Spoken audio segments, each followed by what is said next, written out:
Did we forget what we came for? What is it about certifications or is it about building a career? Is it about certifications or is it about building a legacy? Is it about certifications or is it just working just a job? You see, family, today's episode is going to be a little touchy for me and maybe unbearable for you to handle. So you might want to stay tuned because I may say some things that may not sit well with you. Today's episode is entitled The Degrading of the PMP Certification. Are people really taking it seriously? Again, the degrading of the PMP certification. Are people, and I really want to put this in there, truly taking it seriously? If you're new to the channel, I go by the name of ED. For all you smart and intelligent folks out there, man, let's just cut to it. Listen here, family. I'm sitting there thinking as I'm putting this framework together, and I'm becoming irritated. I'm becoming irritated, family, because of the fact that I was having a conversation with a, all right, I'll just say it, with a director of project management.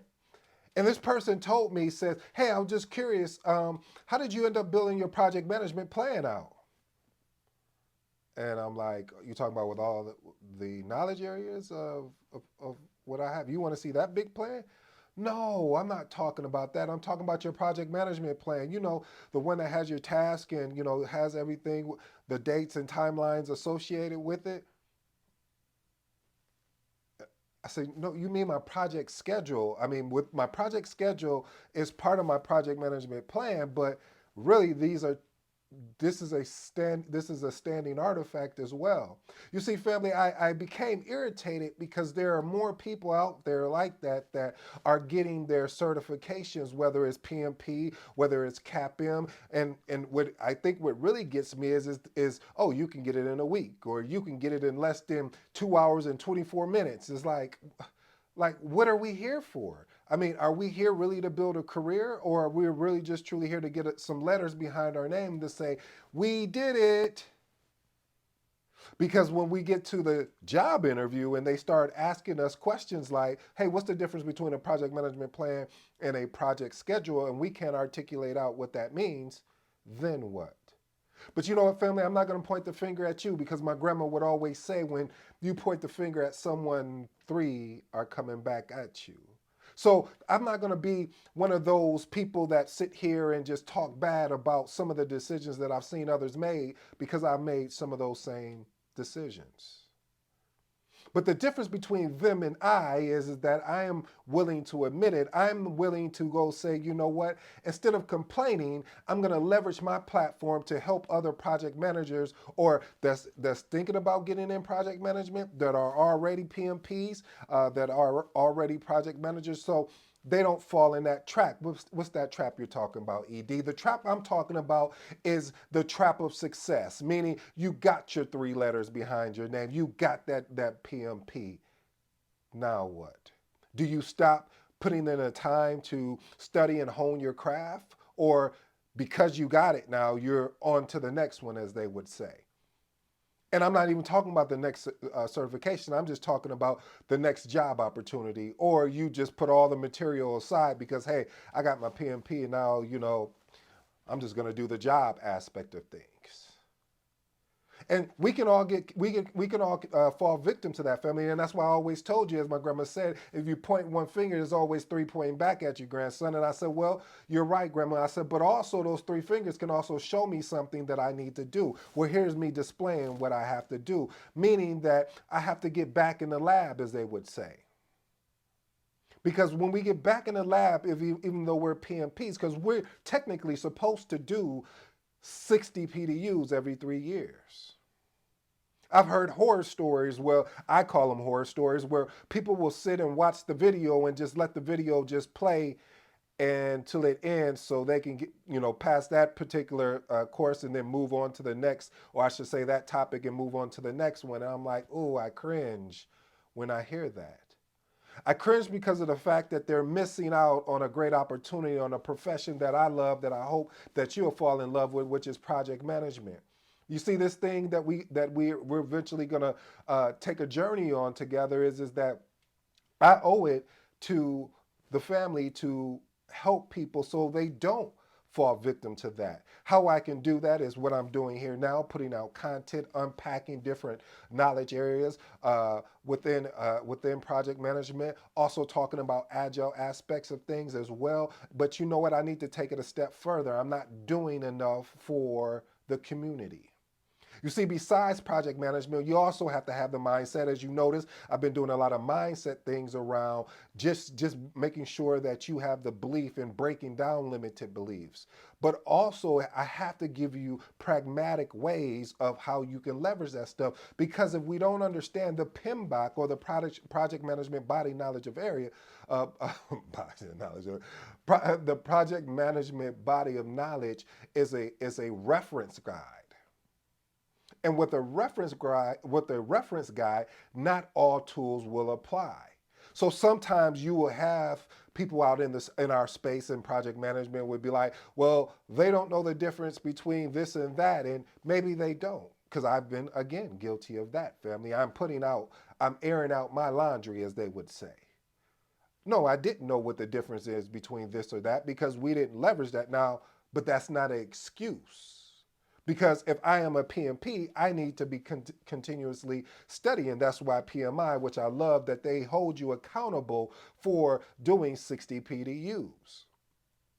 So as PMPs, as CAPM, as ACPs, whatever certification you have or whatever certification you're going after, you should be keeping up some type of routine. So for you, what I'm going to do, family, is I'm working on a newsletter that is around project management, that's around personal development, and that is pragmatic, things that you can use, that you can apply. Next thing I plan on doing is getting back in my material and going deeper and getting a deeper connection to the material like I did when I was actually studying for the PMP. Because when I went to go study for the PMP, I went so deep. I was trying to learn everything. I was picking up materials from different aspects, meaning I was getting different books because I wanted to understand the questions. I wanted to understand not even only the questions, but the material. I haven't even jumped in my content yet. I don't know if I'm on a rant or what. So again, I ask for forgiveness right now. But what I'm saying to you, family, is that we can't get caught up in the belief of, hey, I've gotten my PMP. I went to this boot camp and I got my PMP. And then we put all the material aside and we don't do anything further.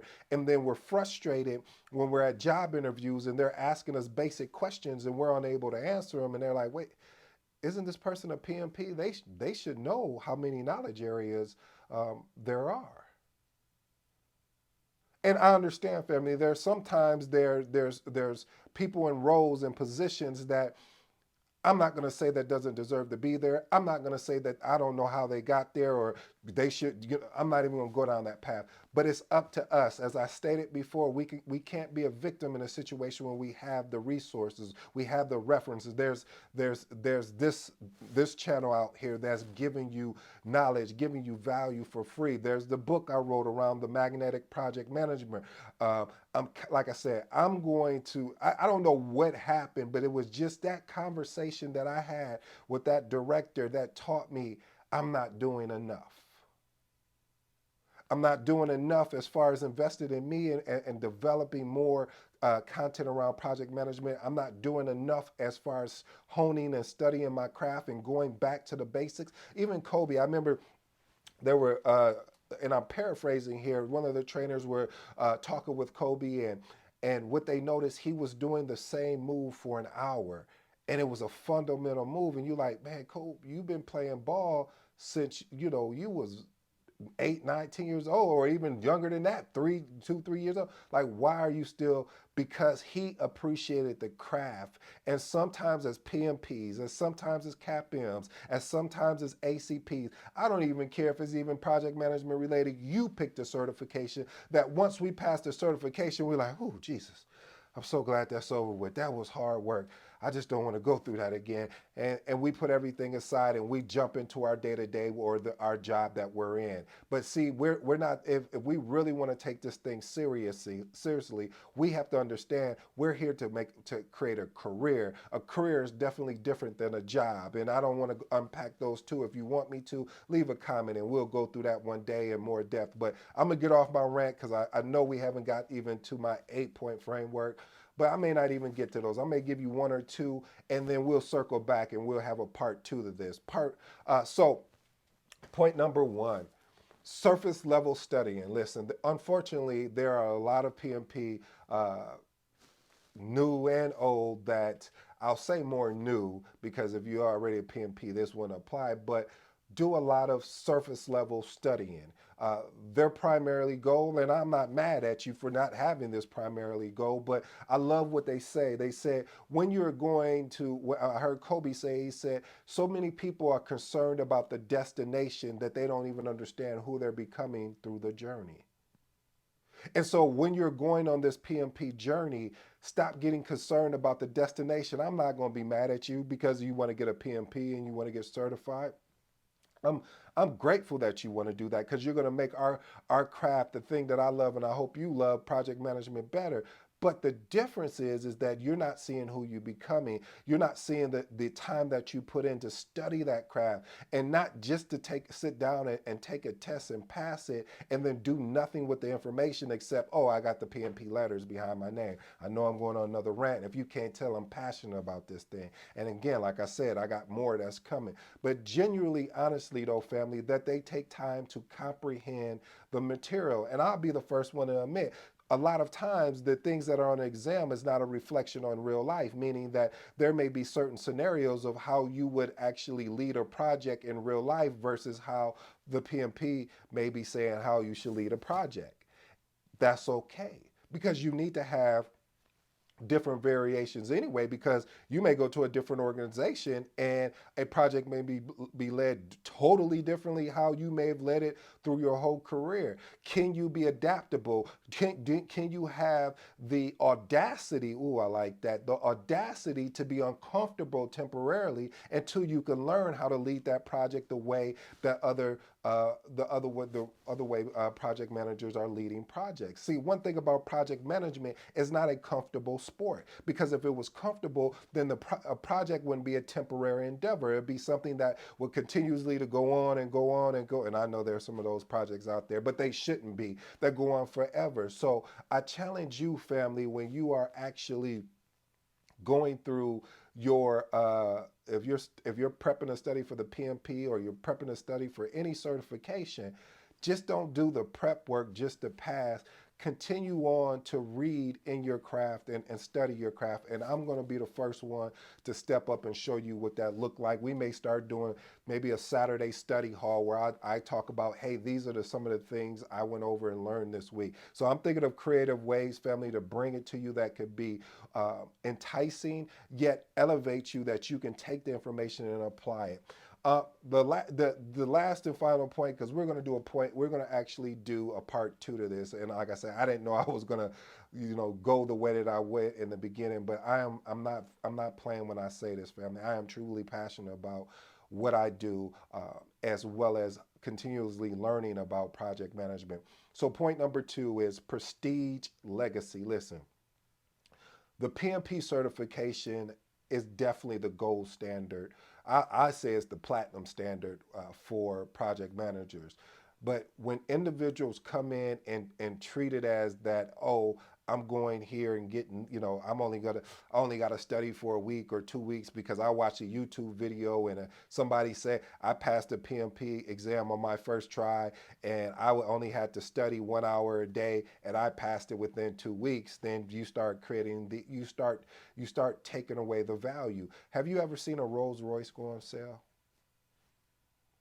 I've never seen a Rolls Royce go on sale. I don't know about you, but The point I'm trying to make, family, is that we don't want to have a certification, the PMP or a CAPM or anything, or any of these prestige certifications look like they're going on sale. Because when they go on sale, sometimes it could be perceived as the value being lost, or it, and that perception is now when you go and you get ready to negotiate, they're gonna be like, well, no, we'd rather go with this guy. Yeah, he or she doesn't have a PMP, but hey, they have the actual work experience and we can figure out everything else. Sometimes that PMP will give you a edge up on someone else because they're saying, oh, well, this person is willing to do the work to improve themselves. So not only do they have the work experience, they even have a certification to back up their knowledge. See, that is key, family. We keep forgetting that the PMP identifies, or it aligns and says, this person understands what they're doing, because you have to have a certain amount of years as a project manager, first of all, to even get the PMP. And then second of all, it really simply states that, hey, this person really took their craft serious enough to go get the contact hours that are required in order to sit and watch this pass and take the exam. Like I said, family, we're going to do a part 2 to this because I really see this is something that is troubling me and I need to get it out. I need to be able, but not just get it out in a I don't want to say a malicious way, but in a way that doesn't help anyone. Yeah, I can sit here and vent all day, but what am I doing about it? Oh, one of my favorite quotes: either I can sit in pain or I can sit in progress, but I can't sit in both. So I'd rather sit in progress. So when I come back to you for part 2, we'll knock out the other 6, and then I'm going to give you some resolutions again, like I told you, that's going to be coming in this coming month. Just as a reminder, like I said, newsletters, maybe even going to do a study hall once a week on things that I'm learning, also things that I've been practicing on far as project management and personal development, and making sure that it's pragmatic enough so that you'll be able to take action with it and it's just not theory.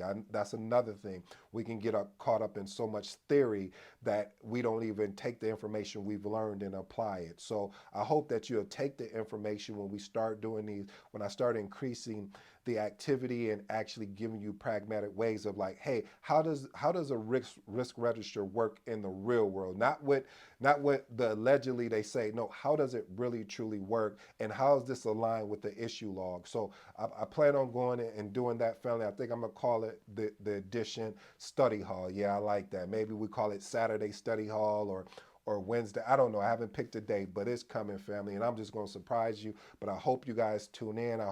And again, I'd love to hear your comments. Maybe I'm overthinking this. Maybe I'm being too analytical, but family, I don't want this thing that I love that you eventually are going to fall in love with, if you haven't already, called project management, be attacked by people who don't take this thing seriously. Until next time, I'm out.